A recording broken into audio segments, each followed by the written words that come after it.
Take aim. Goals and priorities. You know, it's hard to draw up a roadmap without knowing where you currently are and what your financial destination is. Goal setting is absolutely crucial. It's time to take aim. When setting goals, your time horizon becomes very important. Time horizon and the price tag of your financial goals will influence how aggressive or conservative that you need to be with your money. We have short-term goals, medium-term goals, long-term goals, and even longer-term goals. Let me give you an example.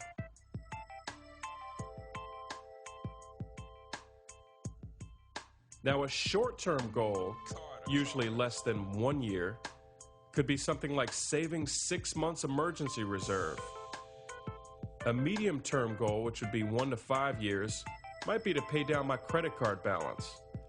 A long-term goal, 5 to 10 years, might be to buy a new home. Longer-term goals, that's 10 years and beyond, take early retirement. How many years will it take, and how much do I need to invest monthly to save $1 million? The left part of the chart illustrates different levels of monthly saving. Save $200, $300, $400, or $500 monthly. The top part of the chart represents time in years. Let's assume an average annual return on your money of 10% and that your federal and state tax rate totals at 31%, for example. Invest $200 monthly, get $1 million in 35 years and 9 months. Invest $300 a month, you'll be there in 32 years and 8 months. $400, 30 years and 4 months. $500, 28 years and 6 months. Determine what your future needs will be. Establish goals for the future. The people who are successful in life are the ones who have a clear vision of what they want to do and where they want to be. If you don't plan for yourself, you will always fit into someone else's plan.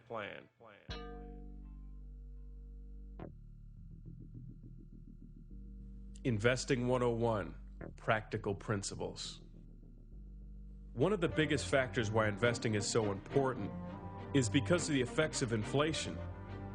Inflation, or your cost of living going up, has averaged approximately 3.25% annualized. This is an average of the years when there was little to no inflation and periods of high inflation like the 70s and early 80s, where gas prices were over $2.50 a gallon in 1981. Your goal as an investor should be to outpace the rate of inflation. Inflation includes the cost of things like healthcare, groceries, and movie tickets.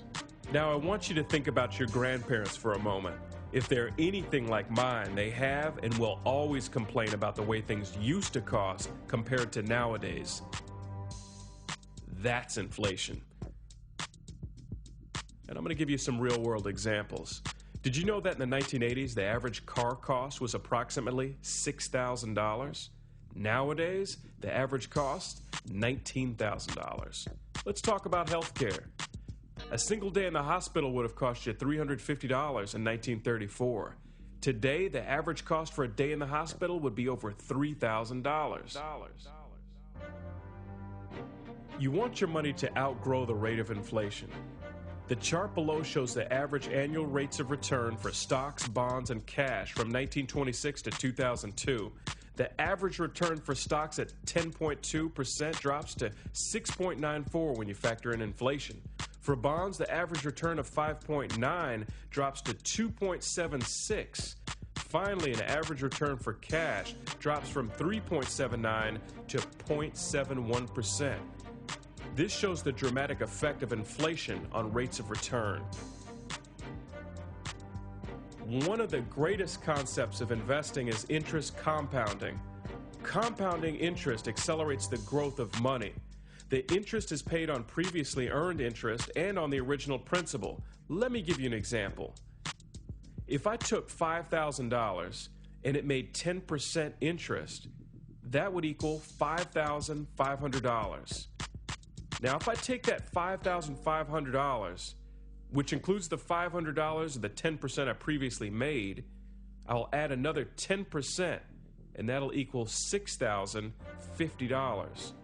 I just earned 10% on the previous 10% interest and on the starting principal of $5,000.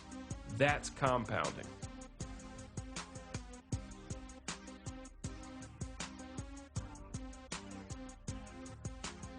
Now this chart shows the difference between me saving $125 a month for 1 year with no interest versus someone else who did the same monthly savings but got an annual interest of 8% that was compounded monthly. There's a big difference between the two. And this is a visual that really shows and hits home the point that compounding has a dramatic effect on the accumulation of your savings.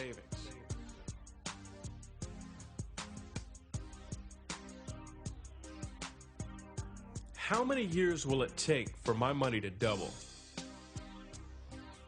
If I take $500 and make a 10% rate of return, I'm going to take the number 72 and divide that by my 10% rate of return. That equals 7.2.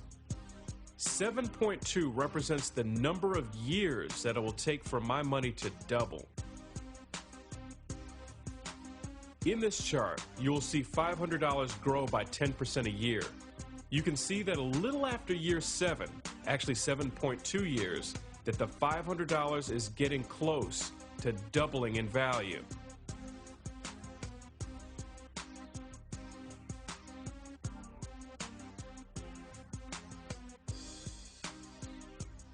The earlier you start investing, the better.